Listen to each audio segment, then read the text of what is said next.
Hey guys, Mr. Boring here again. I got another quick lesson for you. This time we're going to talk about the purpose of government and how that government action can impact the lives of citizens. So we don't got a ton of time. We'll just hop right into this thing, take a look at a couple examples to help you out with your research. So first things first, let's think back to a couple weeks ago when we talked about what government is and the purposes behind government. Take a look over here at my bubble web. You'll see that government has four main purposes: promote culture, control territory, help citizens, and provide leadership. Anything that a government does, that institution, whether it's a king or a group of people like a oligarchy, or everybody comes together and votes like in a democracy, the government should be doing one or all of these four things all the time.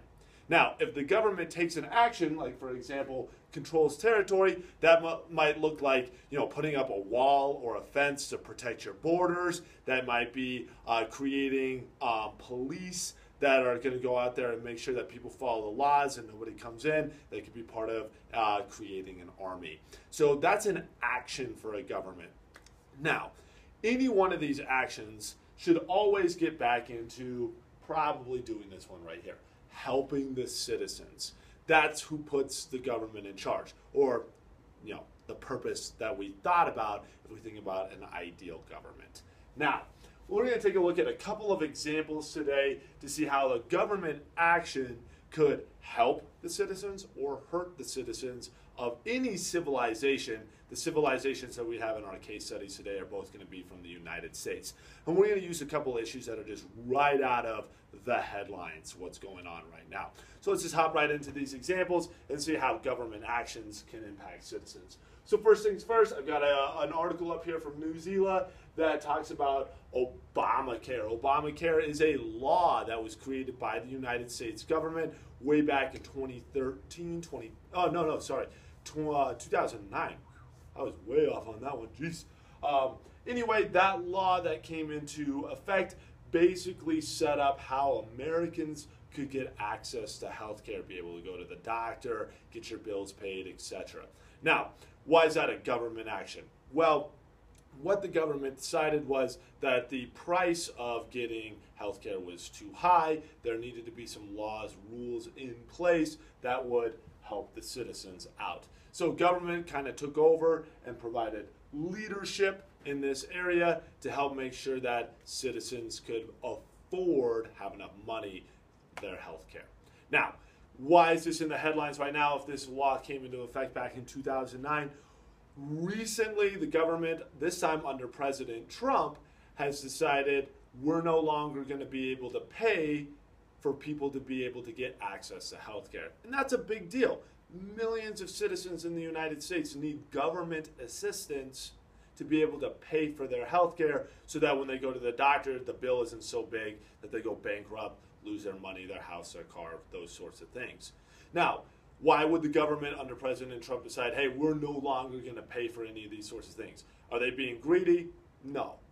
Now, if you're inside of the government, you might say this law is costing the United States government billions of dollars. It's costing states billions of dollars potentially. And as a result of that, we are going into debt. We are running out of money. We're taxing our citizens too high, and people are unhappy.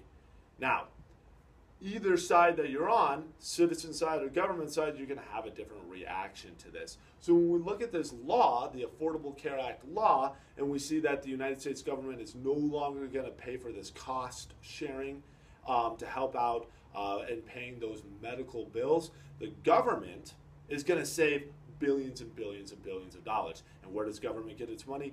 From the citizens through taxing, right? And if you're on the citizen side, you're going to say, whoa, time out. I need that money to help pay for my medical bills.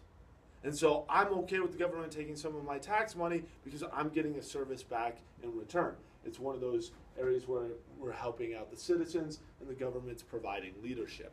Now, this is not a simple situation because if the government takes too much money from the citizens, citizens can't live their lives effectively. This becomes a problem. So we can see here that a government action, creating a law to create a healthcare, and then later changing that law because now it's becoming too expensive, will have an outcome. Either way you look at it, that's not a simple problem to solve. That's a government action impacting the lives of citizens. Let's take a look at one more. This one might be a little bit more simple, but maybe not.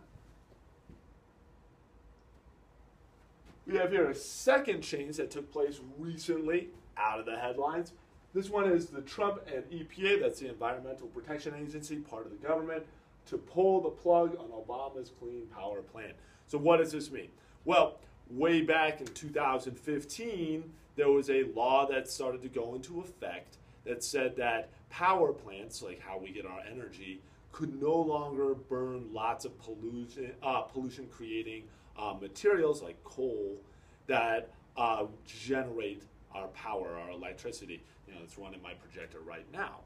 And lots of people in the citizens group felt really good. This was a good way to control our territory, in this case, the air that we breathe.